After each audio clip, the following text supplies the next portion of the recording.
Καλησπέρα σε όλους, Πάνος President εδώ και σήμερα εγκαινιάζουμε μια νέα στήλη η οποία θα ονομάζεται Προεδρικό Διάταγμα.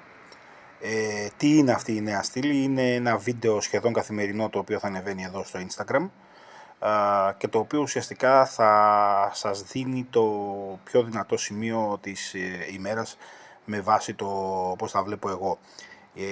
Οι αποδόσεις θα κυμαίνονται από το 1,50 και πάνω και όσο πάει.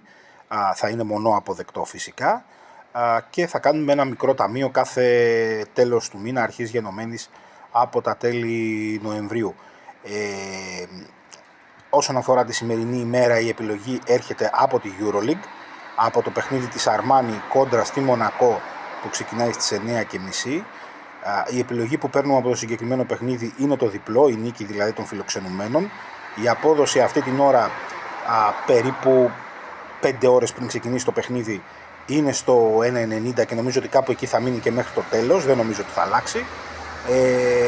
Αυτή είναι η σημερινή πρώτη επιλογή, τα ξαναλέμε αύριο το πρωί, με το πρόγραμμα φυσικά να είναι πολύ πιο πλούσιο και να μπορούμε να ψάξουμε πολύ καλύτερα για να βρούμε το δυνατό παιχνίδι της ημέρας.